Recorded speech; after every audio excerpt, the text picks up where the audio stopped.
Hello and welcome to today's video. And today we are going to be pivoting from fishing because the fishing season is really over uh here in Kansas. But we're going to be going into and every week covering a new tree. We're just going to be covering what the tree is used for, mainly its wood use, why it's planted, and why it is such a valuable tree.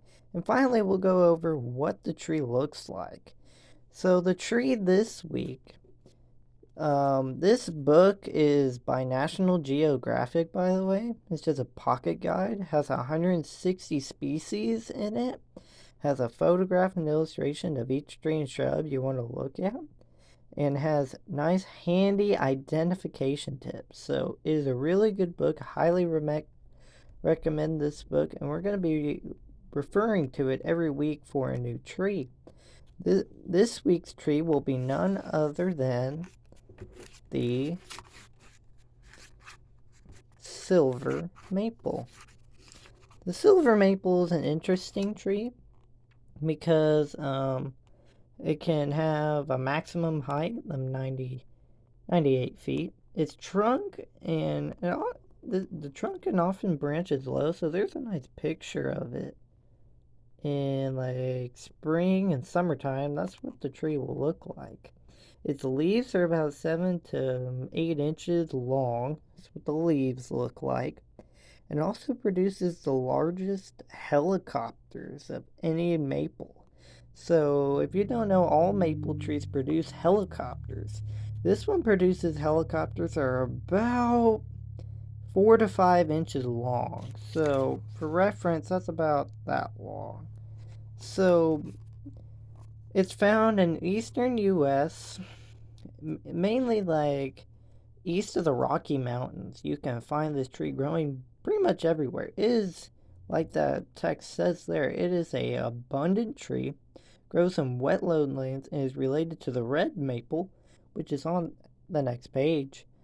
The fruits are the largest produced, and it's eaten by squirrels and birds.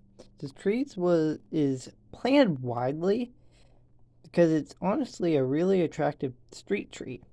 But people think better of it because its wood is really weak. It sheds branches, it rots, it splits, but it's overall a attractive tree, and that's why it's planted pretty much everywhere. So that's the silver maple.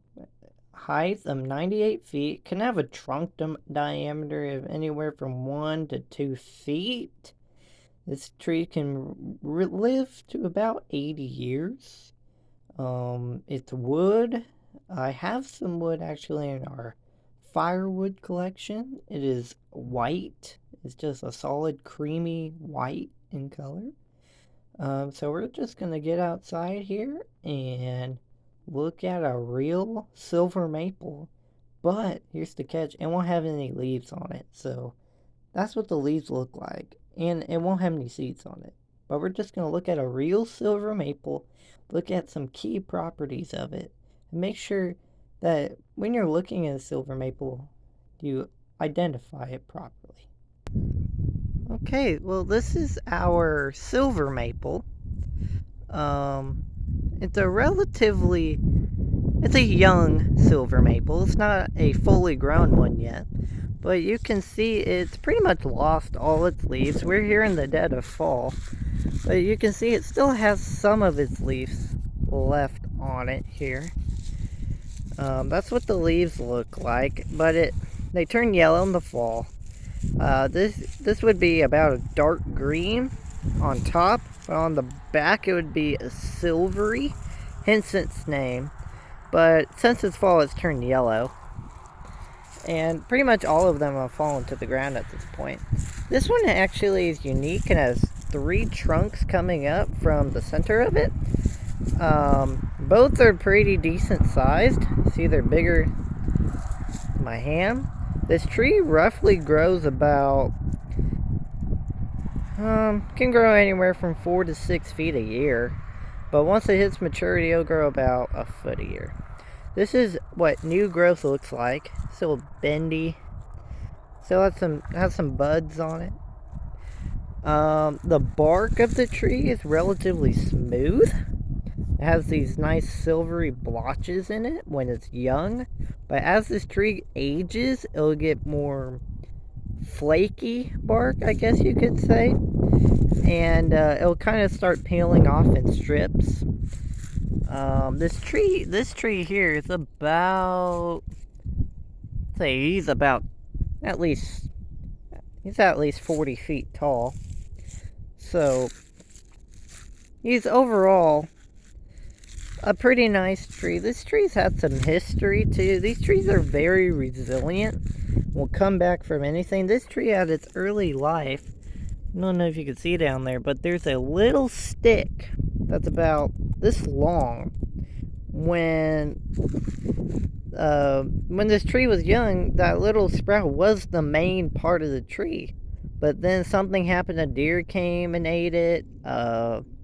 Something came over and messed with this tree, broke that off, and it sprouted these 3 spigots, which mainly took over as the new tree. You can see as we go up the tree, oh, the lighting's bad. As we go up the tree, the silver splotches get more and more pronounced. So yeah, that's our silver maple. So next we'll get over and look at the wood, what the wood looks like. Alrighty, so this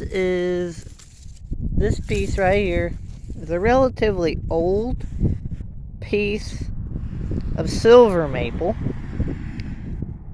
but this was part of a silver maple tree that we went and cut down in my grandparents' yard. And overall, it's kind of lost its color, but when you cut it open and look at the silver maple's wood, it is white. It is creamy white in the middle. It's not the greatest firewood for burning, but because it's relatively weak and soft. But if you need firewood, it's not the worst firewood. But anyway, y'all, that's gonna do it. Wrap it up for the silver maple. Hope you guys learned how to identify this tree, how the wood is used.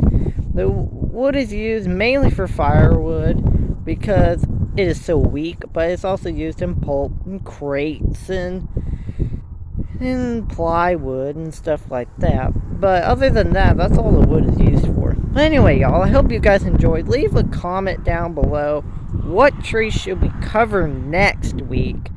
And yeah, I am out of here. See you guys in the next video.